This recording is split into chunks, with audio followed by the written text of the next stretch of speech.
ইংলিশে একটা বড় উক্তি আছে, a little progress each day adds up a big result, যেটা আমরা বাংলায় খুব সহজ সরলভাবে বলতে পারি বিন্দু বিন্দু থেকেই সিন্ধু হয়।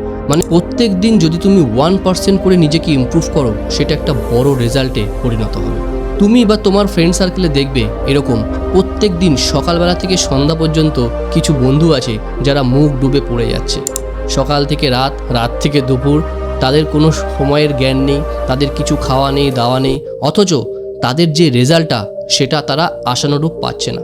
এর পেছনে বেশ কিছু কারণ রয়েছে। আজকে তোমাদের সাথে শেয়ার করব এমন 5টা টিপস, যেই 5টা টিপস বা 5টা অভ্যাস তুমি যদি আজকে থেকে ত্যাগ না করো, তাহলে তুমি সারাদিন পড়েও তোমার পরীক্ষার রেজাল্ট ভালো করতে পারবে না। শুধু তাই না, তোমরা তোমাদের লাইফেও অনেকটা বড় ইমপ্রুভমেন্ট আনতে পারবে। নমস্কার, আমি সুজিত।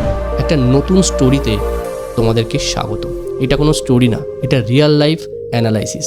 টিপস নাম্বার 1, আগোছালো জীবন। আগোছালো জীবনের ভিতরে অনেক কিছু আসে। তার প্রথমটা হচ্ছে যে ওয়ার্ক প্লেস অথবা যে এডুকেশন প্লেসটা রয়েছে, তোমার ওয়ার্ক স্টেশন অথবা যেখানে তুমি পড়তে বসো, সেই জায়গাটাকে আগে গোছানো হওয়া উচিত। সেই জায়গাটা যদি তুমি আজকে না গুছিয়ে রাখো, তোমার পড়তে বসলেই মন ডিস্ট্র্যাক্ট করবে। তোমার সব কিছু আগোছালো দেখলে মনে হবে না, আমি আর পড়তে বসতে পারবো না, আমার মন উড়ু উড়ু হয়ে যাবে। সুতরাং সবার আগে যে জায়গাটা পরিষ্কার করা দরকার সেটা হচ্ছে তোমার ওয়ার্ক স্টেশনটা, যেখানে তুমি বসে সারাদিন কাজ করো। অ্যান্ড যদি তুমি স্টুডেন্ট হয়ে থাকো, যেখানে তুমি পড়তে বসো, সেই জায়গাটা সবার আগে পরিষ্কার করা উচিত। সেই জায়গাটা সবসময় নিট অ্যান্ড ক্লিন করে রাখবে, তাহলে তোমার পড়ায় মনোযোগিতা বাড়বে।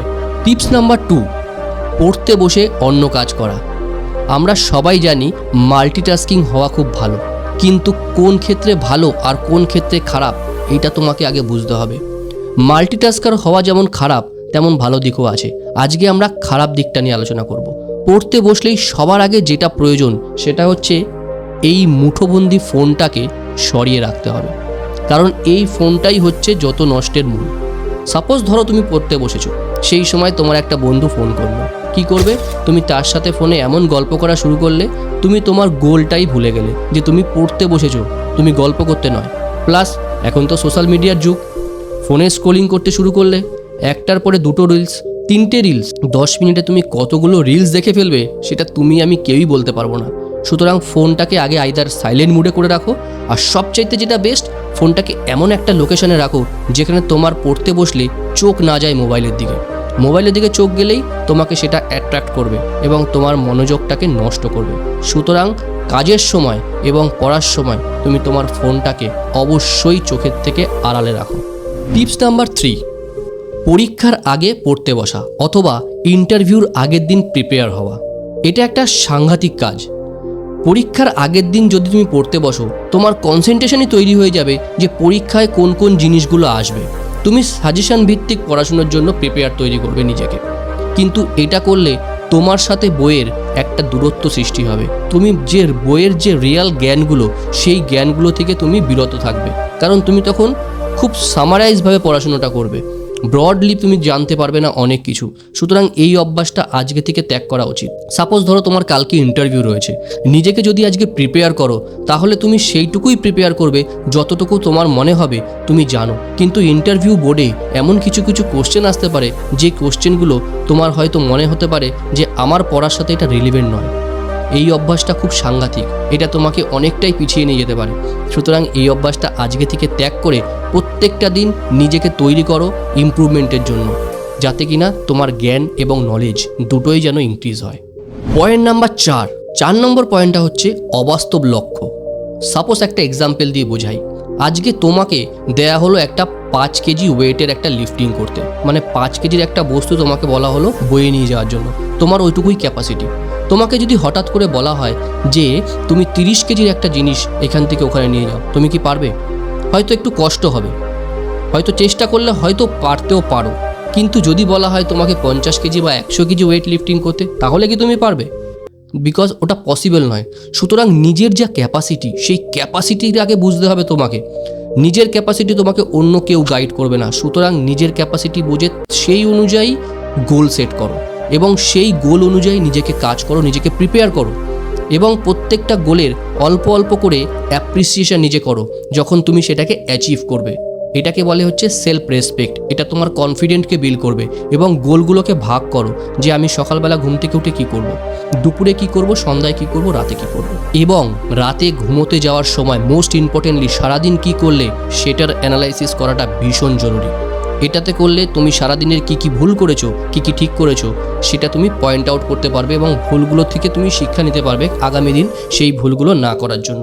এইটা ভীষণ বড় ইম্পর্টেন্ট। এইটাকে অবশ্যই খেয়াল রেখো এবং তোমার অবজেক্টিভ এবং গোলটাকে অবশ্যই তোমার ক্যাপাসিটি অনুযায়ী সেট করো। পয়েন্ট নাম্বার 5, সবচাইতে ইম্পর্টেন্ট, কম ঘুমানো। আমরা ছেলেবেলায় অনেকে মনে করি ঘুম হচ্ছে সময় নষ্ট, কিন্তু না, ঘুমের একটা বিশাল বড় রোল আছে। মেডিকেল অ্যাসোসিয়েশন বলছে 18 থেকে 50 থেকে 60 বছর পর্যন্ত বয়সের প্রত্যেকের 7 থেকে 8 ঘন্টার ঘুমের প্রয়োজন। এই ঘুমটা না হলে তোমার প্রত্যেক দিনের যে কাজ সেটা তুমি কনসেন্ট্রেটলি করতে পারবে না। এই কাজটা করার জন্য তোমাকে আগে সুস্থ থাকতে হবে। আমরা সবাই মনে করি দৈহিক পরিশ্রমটাই আমাদের জীবনের সবচাইতে বড় টার্গেটেড, কিন্তু না, দৈহিক পরিশ্রমের থেকে মানসিক পরিশ্রম অনেক বেশি কষ্টদায়ক, যেটা আমরা খালি চোখে দেখতে পারি না। কিন্তু এইটার দিকে তোমাকে কনসেন্ট্রেটলি বিশ্রাম নিতে হবে, কারণ তোমার যদি শরীর ভালো থাকে তাহলে তোমার মন সুস্থ থাকবে, আর মন সুস্থ থাকলে তুমি কনসেন্ট্রেটলি এবং কনফিডেন্টলি তুমি তোমার কাজটা করতে পারবে। সুতরাং ঘুম একটা ভীষণ বড় ইম্পর্টেন্ট, আর ঘুমটা ভীষণ বড় প্রত্যেকটা মানুষের রোল প্লে করে ঘুমানোটা। সুতরাং আজকে থেকে নিজের টাইম ফ্রেমিং করে ঘুমানোটা শুরু করো এবং সেটাকে ইমপ্লিমেন্ট করো নিজের লাইফে।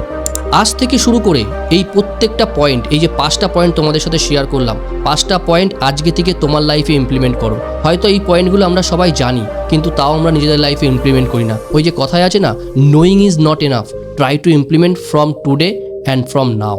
এটা আমি মনে করি। এই 5টা টিপস আমার নিজের লাইফের থেকে তোমাদের সাথে শেয়ার করলাম। আমি আজকে এই জিনিসগুলোকে ইমপ্লিমেন্ট করে আজকে তোমাদের সাথে শেয়ার করার মতো কনফিডেন্ট হলো। সেই জন্যই আমি মনে করলাম যে আমার বন্ধুদেরকে, ভাইদেরকে এই টিপসগুলো শেয়ার করি, যাতে তোমরাও তোমাদের লাইফটাকে আরও একটু ইমপ্রুভমেন্টে নিয়ে গিয়ে আরও একটু নেক্সট লেভেলে পৌঁছাতে পারো। সুতরাং এই 5টা টিপস আজকে থেকেই নিজে শুরু করো এবং এই ভিডিওটা শেয়ার করে তোমার যে সবচাইতে কাছের বন্ধু আছে তাকেও ভিডিওটা শেয়ার করো, যাতে সেও ইন্সপায়ার হয়ে তার নিজের লাইফটাকেও একটুখানি ইমপ্রুভ করতে পারে, নেক্সট লেভেলে স্কেল আপ করতে পারে। যদি ভিডিওটা ইনফরমেটিভ মনে হয়, আর যদি মনে হয় যে তোমার লাইফে এই ভিডিওটার মাধ্যমে কিছুটা ভ্যালু এডিশন করতে পারলাম, অবশ্যই ইনসাইড সুজিত চ্যানেলটাকে সাবস্ক্রাইব করে রেখো, যাতে তোমার লাইফে কিছুটা ভ্যালু এডিশন আমিও করতে পারি। হয়তো এখানে কিছু হারানোর নেই, অবশ্যই তুমি কিছু পাবে। এবং চেষ্টাই করে দেখো, প্রত্যেকটা হ্যাবিটস নাকি শুনেছি 21 দিন পর্যন্ত টাইম লাগে সেই ডিসিপ্লিনটাকে হ্যাবিটসে পরিণত করতে। সুতরাং এটা একটা ডিসিপ্লিন, এই ডিসিপ্লিনটাকে হ্যাবিটসে পরিণত করো এবং 1 মাস পরে এসে এই ভিডিওতেই তুমি কমেন্টস করে আমাকে অবশ্যই জানিও যে এই ভিডিওটা আদৌ তোমাদের কোনো ভ্যালু এডিশন করলো কিনা লাইফে। আমার তো করেছে, সেই জন্যই আমি শেয়ার করলাম। এবার দেখা যাক কতজন এই পজিটিভ কমেন্টসে আসতে পারে। যদি ভিডিওটা ভালো লাগে বন্ধুদের সাথে অবশ্যই শেয়ার করো, আর ভালো লাগলে আমার চ্যানেলটাকে সাবস্ক্রাইব করো। সবাই ভালো থেকো আর সুস্থ থেকো। শেষ করার আগে সবসময় যেটা বলে থাকি, ঈশ্বরের আশীর্বাদ, বাবা মার আশীর্বাদ আর আপনজনের আশীর্বাদ নিয়ে এমন কিছু কাজ করো যেটা থেকে সবাই তোমার মতো করতে চাইবে, কারণ জীবন তো একটাই। প্রত্যেক বুধবার আর শনিবার সন্ধ্যা 6টার সময় এইরকম ধরনের মোটিভেশনাল স্টোরি আসে আমার চ্যানেলে। যদি ভালো লাগে অবশ্যই শেয়ার করো সবার সাথে আর সাবস্ক্রাইব করে দিও। Thank you.